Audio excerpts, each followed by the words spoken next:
Hello, जय हिंद, नमस्कार दोस्तों। स्वागत है आपका ट्रिपीजियम क्लासेस में। चलिए दोस्तों, देखते हैं आज के जो क्वेश्चन हैं हम आज क्या पढ़ने वाले हैं।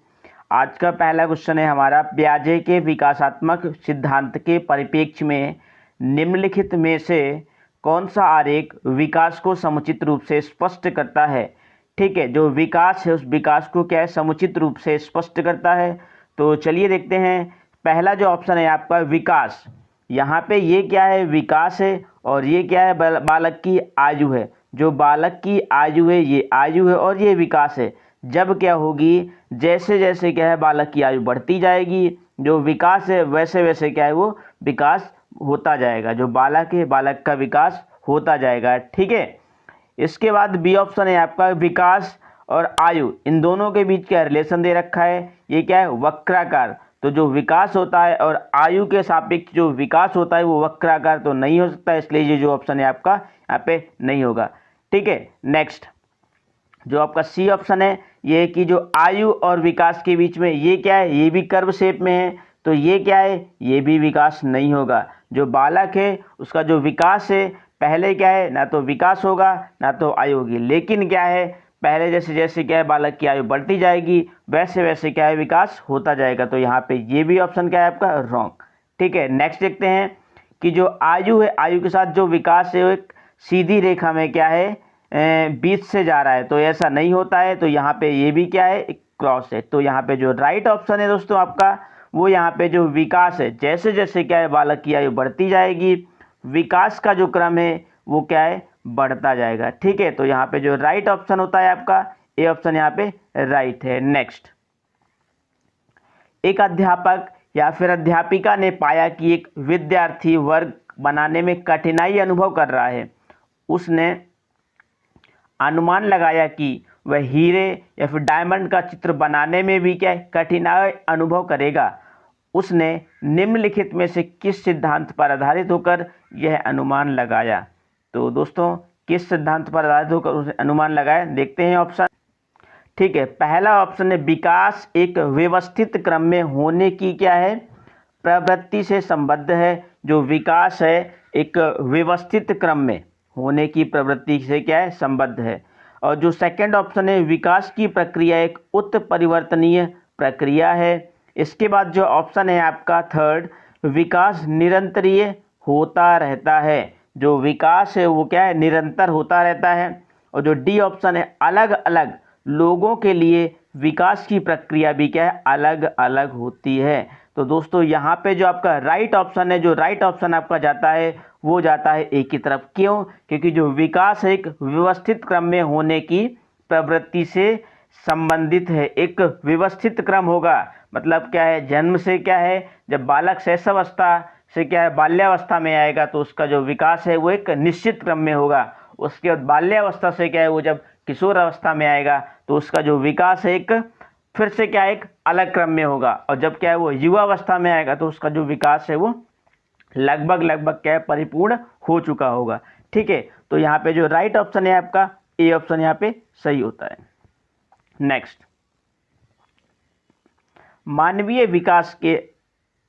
मानवीय विकास में आनुवंशिकता एक परिवेश की भूमिका के संदर्भ में निम्नलिखित में से कौन सा कथन समुचित है।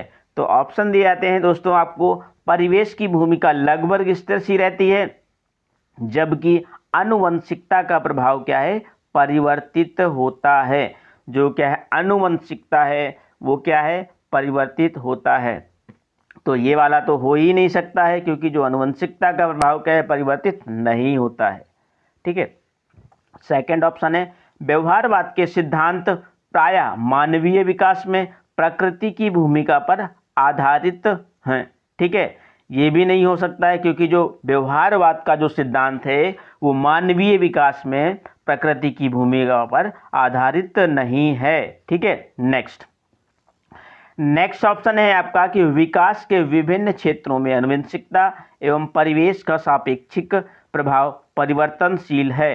तो दोस्तों यहाँ पे जो ऑप्शन ये वाला है, ये यहाँ पे आपका 100% श्योरिटी में जाता है, क्योंकि जो विकास के विभिन्न जो क्या है क्षेत्रों में आनुवंशिकता एवं परिवेश का सापेक्षिक प्रभाव परिवर्तनशील है। परिवर्तन के अनुसार क्या होगा, जो विकास है वो हो। ठीक है, मानवीय विकास में आनुवंशिकता एवं परिवेश की भूमिका के संदर्भ में विकास के विभिन्न क्षेत्रों में जो आनुवंशिकता एवं जो परिवेश का सापेक्ष प्रभाव क्या है, परिवर्तनशील है।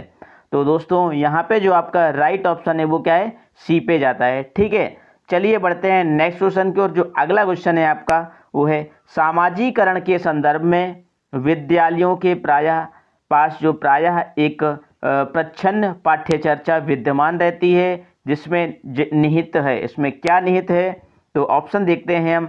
बालात्मक अधिगम चिंतन व समकक्षीय साथी एवं अध्यापक का अनुकृति द्वारा विशेष रूप से अपनाया जाने वाले क्या है, व्यवहार होते हैं, या फिर क्या है उसमें जो अंतःक्रिया, या फिर क्या है अंतःक्रिया व सामग्री द्वारा विद्यालयों में प्रस्तुत किए जाने वाले सामाजिक भूमिकाओं से संबद्ध अनौपचारिक संकेत, या फिर क्या है ये संबद्ध होते हैं, या फिर क्या है आपके जो हैं परिवारों के माध्यम से विद्यार्थियों का समझौतापूर्ण या नेग्लेक्टिंग व प्रतिशोधात्मक समाजीकरण। तो दोस्तों यहाँ पे जो राइट ऑप्शन है जाता है आपका, क्योंकि डी ऑप्शन आपका ये तो हो ही नहीं सकता है, क्योंकि मूल्यों व अभिवृत्तियों का जो शिक्षण एवं आकलन है वो क्या है, इसके आधार पर हम डिसीजन नहीं ले सकते हैं। तो यहाँ पे जो राइट ऑप्शन है आपका वो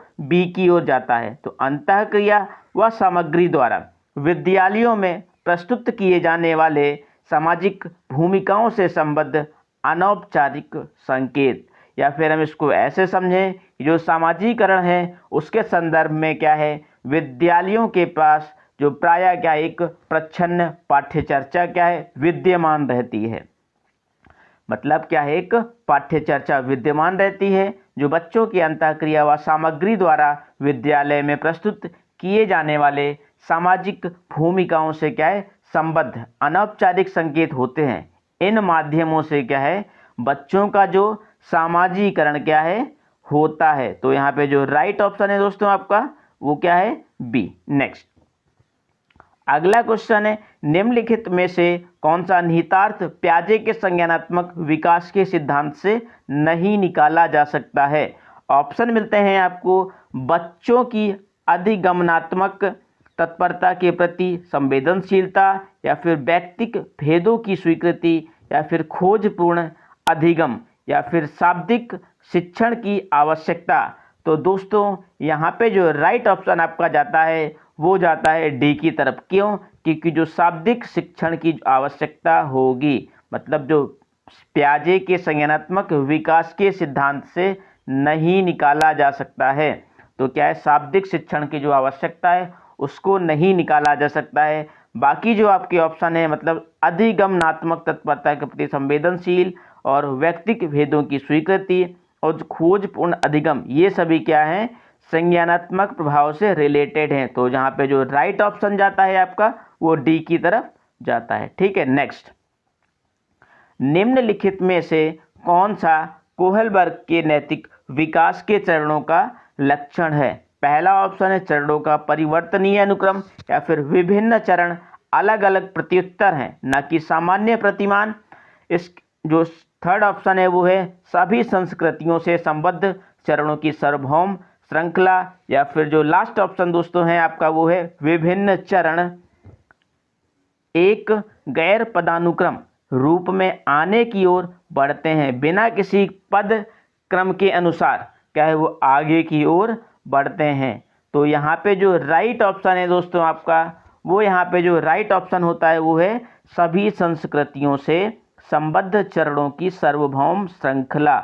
ये क्या है आपका राइट ऑप्शन है। क्यों है, क्योंकि क्या है जो सामाजिक प्राणी बनने के लिए क्या है मान्य व्यवहार संहिता को क्या है आत्मसात करना ही पड़ता है। मतलब इसीलिए क्या है सभी संस्कृतियों से संबद्ध चरणों की सार्वभौम श्रृंखला होती है। ठीक है, चरणों से क्या है, चरणों की जो सार्वभौम श्रृंखला है वो सभी संस्कृतियों में क्या है एक नैतिक विकास के चरण का एक लक्षण है। ठीक है, नेक्स्ट क्वेश्चन है आपका, कक्षा में वास्तविक सांस्कारिक समस्याओं से संबद्ध जटिल परियोजनाओं पर कार्य करते हुए अध्यापक व छात्र एक दूसरे के अनुभव से परस्पर ग्रहण करते हैं। क्या ग्रहण करते हैं? पारस्परिक या फिर रचनात्मक, कंस्ट्रक्टिव या फिर अध्यापक केंद्रित या फिर सामाजिक रचनात्मक। तो दोस्तों यहाँ पे जो राइट ऑप्शन है आपका वो है सामाजिक रचनात्मक। क्या है? सामाजिक रचनात्मक। इसके बारे में हम थोड़ा सा जान लेते हैं। तो सामाजिक रचनात्मक कक्षा में क्या है? एक वास्तविक सांसारिक समस्याओं से संबद्ध जटिल परियोजनाओं पर क्या है? कार्य करते हुए अध्यापक व छात्र एक दूसरे के अनुभवों से क्या है? परस्पर ग्रहण करते रहते हैं। जो आपका राइट ऑप्शन है वो डी की तरफ जाता है। नेक्स्ट, अगला क्वेश्चन है, प्रगतिशील शिक्षा के संदर्भ में समान शैक्षिक अवसर से अभिप्राय है कि जो सभी छात्र हैं किसी भी जाति, पंथ, रंग, क्षेत्र व धर्म के होते हुए भी क्या है? समान शिक्षा प्राप्त करें। अगला ऑप्शन है आपका समान शिक्षा पाने के बाद अपनी क्षमताओं को सिद्ध कर सकें या फिर बिना किसी भेद के समान पद्धतियों व सामग्रियों से शिक्षा प्राप्त करें या फिर ऐसी शिक्षा पाएं जो क्या है उसके उनके लिए अनुकूलतम हो तथा उनके भविष्य के कार्यों में सहायक हो। तो दोस्तों यहाँ पे जो राइट ऑप्शन जाता है आपका वो डी की तरफ जाता है। क्यों? क्योंकि ऐसी शिक्षा पाएं जो उनके लिए अनुकूलतम, मतलब समय के अनुसार क्या है हो अनुकूलतम हो तथा उनके भविष्य के कार्यों में क्या हो? एक सहायक हो। तो जो राइट ऑप्शन है आपका वो डी की तरफ जाता है। नेक्स्ट, भाषा विकास के संदर्भ में निम्नलिखित में से कौन सा क्षेत्र प्याजे के द्वारा कम कर आंका गया? तो जो पहला ऑप्शन है वो है आनुवंशिकता और जो सेकंड ऑप्शन है सामाजिक अंतःक्रिया, जो थर्ड ऑप्शन है आपका अहम केंद्रित भाषा और जो नेक्स्ट है लास्ट वो है आपका विद्यार्थी द्वारा सक्रियात्मक रचना। तो दोस्तों यहाँ पे जो राइट ऑप्शन है आपका वो बी की तरफ जाता है। क्योंकि क्या है जो सामाजिक अंतःक्रिया है, जो सामाजिक अंतःक्रिया को क्या है प्याजे ने क्या अपने भाषा विकास में सामाजिक अंतःक्रिया को महत्व देते, जबकि वाइगोत्स्की हैं भाषा विकास में सामाजिक अंतःक्रिया को विशेष महत्व देते हैं। ठीक है, तो यहाँ पे जो राइट ऑप्शन है आपका वो बी की तरफ। नेक्स्ट, एक 11 वर्षीय बच्चे ने स्टैनफोर्ड बिने बुद्धि, जो स्टैनफोर्ड का बुद्धि का जो सिद्धांत है किसने दिया था? स्टैनफोर्ड बिने ने दिया था। तो बुद्धि मापनी में क्या 130 अंक प्राप्त किए। मान लीजिए कि एक सामान्य संभाव्य वक्र में क्या म्यू इक्वल 100 और सिग्मा इक्वल क्या है 15 है। तो उन 11 वर्षीय क्या है 11 वर्षीय बच्चों के प्रतिशत की क्या है गणना कीजिए जिनमें इस बच्चे ने क्या है बेहतर अंक प्राप्त किए हैं, 98% या फिर 88%। तो यहाँ पे जो ऑप्शन है आपका वो है 98%। ठीक है, नेक्स्ट है आपका निम्नलिखित में से कौन सा निरीक्षण हार्वर्ड गार्डनर के बहुविध बुद्धि सिद्धांत का समर्थन करता है? तो पहला ऑप्शन है मस्तिष्क के एक भाग में हुई क्षति केवल किसी एक विशिष्ट योग्यता को प्रभावित करती है, न कि संपूर्ण को।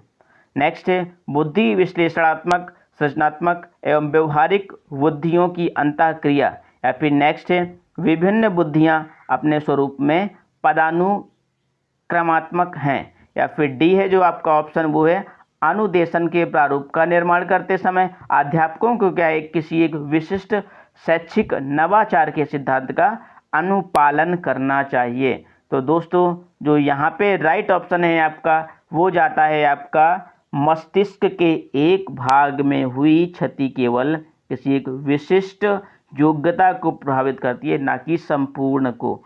ठीक है, किसी एक भाग को प्रभावित करती है, ना कि क्या है संपूर्ण भाग को प्रभावित करती है।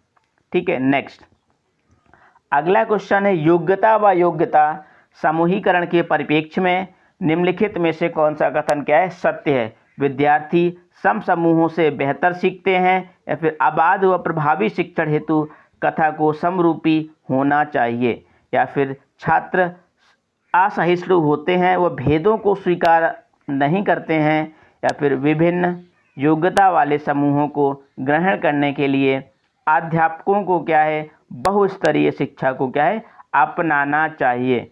तो यहाँ पे जो राइट ऑप्शन है आपका वो डी की तरफ जाता है। क्यों? क्योंकि क्या जो विभिन्न योग्यता वाले जो समूह को ग्रहण करने के लिए क्या है, अध्यापक को बहुस्तरीय शिक्षा को क्या है, अपनाना चाहिए। ठीक है, नेक्स्ट अगला क्वेश्चन है, निम्नलिखित में से कौन सा कथन सत्य है? रचनात्मक आकलन कभी कभी संकलात्मक हो सकता है, या फिर संकलात्मक आकलन से अभिप्राय है कि आकलन अधिगम का एक निरंतर व अभिन्न अंग है। तो थर्ड ऑप्शन है जो क्या है, रचनात्मक आकलन का मुख्य उद्देश्य है विद्यार्थियों की उपलब्धि का श्रेणीकरण, या फिर जो डी ऑप्शन है आपका, रचनात्मक आकलन समय समय पर विद्यार्थियों के विकास का जो सार है प्रस्तुत करता है। तो यहाँ पे जो राइट ऑप्शन है आपका वो ए की तरफ जाता है। क्यों? कि जो रचनात्मक आकलन है वो कभी कभी क्या है, संकलात्मक हो सकता है। ठीक है, और क्या है, संकलात्मक आकलन से अभिप्राय है कि आकलन अधिगम का एक निरंतर व अभिन्न अंग है। ये तो क्या है, रॉन्ग है, और ये भी रॉन्ग है, और ये तो रॉन्ग है ही। तो इसलिए जो आपका जो राइट ऑप्शन जाता है वो ए की तरफ जाता है। ठीक है, नेक्स्ट अगला क्वेश्चन है, एक अध्यापक या अध्यापिका विद्यार्थियों को किसी विषय की अपनी अवबोधनात्मक को प्रतिबिंब करते हुए संकलनात्मक मानचित्र कॉन्सेप्ट मैप का निर्माण करने को कहता है या फिर कहती है। तो वह क्या है, विद्यार्थियों की स्मृतियों को क्या है, मंथर गति से जागृत कर रही है, या फिर क्या है, रचनात्मक आकलन कर रही है, या फिर क्या है, वो छात्रों के मुख्य बिंदुओं का सार लेखन की क्षमता का परीक्षण कर रही है, या फिर छात्रों की उपलब्धि के मूल्यांकन हेतु जो शीर्षक हैं उनके विकास का प्रयास कर रही है। तो यहाँ पे जो राइट ऑप्शन है दोस्तों वो है आपका विद्यार्थियों की स्मृतियों को मंथर गति से जागृत कर रही है। ठीक है, नेक्स्ट क्वेश्चन है, निम्नलिखित में से कौन सा ब्लूम के पुनर्संशोधित वर्गीकरण में मूल्यांकन के क्षेत्र को प्रदर्शित करता है? आंकड़ों का प्रयोग करते हुए ग्राफ अथवा चार्ट का निर्माण करना, या फिर क्या है, एक समाधान की तार्किक सुसंगतता का परीक्षण करना, या फिर प्रदत्त आंकड़ों की प्रासंगिकता का मूल्यांकन करना, या फिर वस्तुओं के श्रेणीकरण हेतु क्या एक नूतन पद्धति का निर्माण करना। क्या? नूतन पद्धति का क्या है, निर्माण करना। तो दोस्तों यहाँ पे जो राइट ऑप्शन जाता है आपका वो जाता है आपका एक समाधान की तार्किक सुसंगतता का परीक्षण करना। ठीक है, किस पे जाता है, बी ऑप्शन पे आपका आंसर जाता है। नेक्स्ट, वंचित विद्यार्थियों के साथ व्यवहार करने के संदर्भ में अध्यापक या फिर अध्यापिका को निम्नलिखित मूल्यों में से किसमें विश्वास व्यक्त करना चाहिए? छात्रों की सफलता हेतु व्यक्तिगत उत्तरदायित्व, या फिर समुचित व्यवहार की उच्च अपेक्षाएं, या फिर विद्यार्थी से किसी प्रकार की मांग न होना, या फिर क्या है, विद्यार्थियों द्वारा स्वीकृत हेतु आघात्यात्मक शॉक्ड व क्रोध का प्रयोग करना। ये तो हो ही नहीं सकता है, मतलब आप बल देकर क्या है छोटे बच्चे को नहीं पढ़ा सकते हो। तो यहाँ पे ये रॉन्ग है। किसी प्रकार की मांग नहीं कर सकते हो, ये भी रॉन्ग है। समुचित व्यवहार की उच्च अपेक्षाएं, कोई काम करवा रहे हैं तो उसके लिए क्या है, उच्च अपेक्षाएं रखो, ये तो हो ही नहीं सकता है। तो यहाँ पे जो राइट ऑप्शन दोस्तों हो जाता है आपका ए की तरफ, क्योंकि छात्रों की सफलता हेतु व्यक्तिगत क्या है, उत्तरदायित्व। ठीक है, नेक्स्ट अगला क्वेश्चन है, निम्नलिखित में से किस पद्धति का उपयोग करते हुए हकलाने स्टटरिंग की समस्या से निपटा जा सकता है? अनुश्रुत वॉक, प्रवर्धित वॉक, परिणामकारी वॉक, या फिर लंबित वॉक। तो यहाँ पे जो राइट ऑप्शन है दोस्तों आपका वो जाता है आपका प्रवर्धित वॉक, मतलब प्रोलॉन्ग्ड स्पीच। जो प्रोलॉन्ग्ड स्पीच है मतलब इसका मतलब है देर तक बोलना, लंबे समय तक भाषण करना। इस पद्धति का जो प्रयोग है करके हकलाने की समस्या से क्या है, निपटा जा सकता है। मतलब प्रवर्धित वॉक का उपयोग करके जो समस्या है इसका पद्धति का उपयोग करके इस समस्या से क्या है, छुटकारा पाया जा सकता है। इसमें होता क्या है, जो प्रवर्धित वॉक है इसमें देर तक बोलते हैं जो बच्चे, और लंबे समय तक क्या है भाषण देते रहते हैं। नेक्स्ट, सीखने में आसक्त बच्चों के संदर्भों में तत्काल संबद्धता प्रदान करना, सहयोग पर बल देना तथा गैर अधिगमनात्मक तकनीकी जैसी तत्काल सूचनात्मक बुद्धिपूर्वक गवेषणा तथा सामग्री प्रबंधन का उत्तोलक लीवरिंग निम्नलिखित में से किस प्रारूप से संबद्ध है? संग्रथित अधिगम या फिर हस्तक्षेपी अधिगम या उपचारात्मक प्रत्युत्तर या फिर अधिगम का सार्वभौमिक प्रारूप।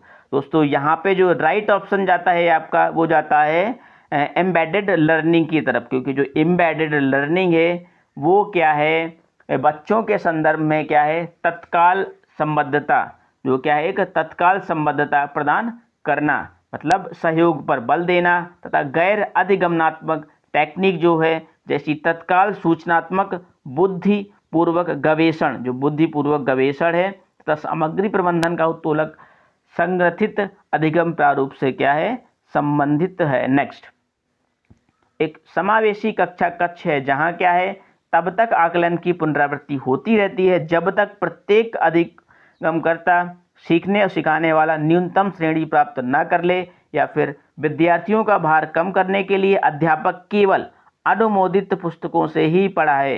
अनुमोदित पुस्तकों से ही पढ़ाए ये तो हो ही नहीं सकता है। समस्याओं का अधिक समाधान करने की संभावना की दृष्टि से बच्चों की सक्रिय भागीदारिता रहती है। नेक्स्ट, डी क्या है अध्यापक जो है प्रत्येक अधिगमकर्ता के लिए वैविध्यपूर्ण व सार्थक अधिगमनात्मक अनुभवों हेतु परिवेश का निर्माण करे। तो दोस्तों यही ऑप्शन क्या है आपका राइट जाता है। क्यों? क्योंकि जो अध्यापक है वो प्रत्येक अधिगमकर्ता के लिए एक वैविध्यपूर्ण व सार्थक अभिगमनात्मक अनुभव हेतु परिवेश का निर्माण करते हैं। ठीक है, मतलब एक समावेशी कक्षा कक्ष है जहां अध्यापक क्या है प्रत्येक अधिगमकर्ता के लिए एक वैविध्यपूर्ण व सार्थक अभिगमनात्मक हेतु परिवेश का निर्माण करते हैं। ठीक है, नेक्स्ट लास्ट क्वेश्चन है आपका, निम्नलिखित में से कौन सा प्रदत्त कार्य प्रतिभाशाली विद्यार्थी के लिए क्या है उपयुक्त है? पहला ऑप्शन है आपका अन्य विद्यार्थियों की तुलना में समान प्रकार के परंतु अपेक्षाकृत अधिगम अभ्यास, और नेक्स्ट है आपका उसने अपने समयवश की साथियों को अनुशिक्षण देने के लिए कहना ताकि उसकी शक्तियों को दिशा मिल सके तथा वह व्यस्त रह सके। इसके बाद नेक्स्ट ऑप्शन है आपका विभिन्न विषयों थीम्स को ध्यान में रखते हुए विज्ञान की एक नई आदर्शात्मक पुस्तक का निर्माण करना, या फिर डी ऑप्शन है आपका कि जो संपूर्ण कक्षा की अपेक्षा उसे अपनी पाठ्य पुस्तक को शीघ्र समाप्त कर देना। तो दोस्तों यहाँ पे जो राइट ऑप्शन जाता है आपका ये तो क्रॉस है, ये तो नेगेटिविटी है, और ये भी क्या है बी जो आपका ऑप्शन है उसने अपने समष्टि साथियों को अनुशिक्षण कर देने के लिए कहना ताकि उसकी शक्तियों को दिशा मिल सके, ये भी क्या है नेगेटिव है। और यहाँ पे ए भी क्या है नेगेटिव है, क्योंकि हम क्या है अन्य विद्यार्थियों की तुलना में समान प्रकार के परंतु अपेक्षाकृत अधिक अभ्यास नहीं कर सकते। यहाँ पे जो राइट ऑप्शन है आपका वो सी की तरफ इशारा करता है, तो मतलब ये क्या है सी ही क्या है यहाँ का राइट ऑप्शन है। दोस्तों अगर आपको वीडियो पसंद आ रहा है तो चैनल को सब्सक्राइब कर लीजिए और ज़्यादा से ज़्यादा लोगों में दोस्तों को शेयर करिए ताकि क्या है मेरा मोटिवेट होता रहे। थैंक्स फॉर वॉचिंग, मिलते हैं नेक्स्ट वीडियो पे, धन्यवाद।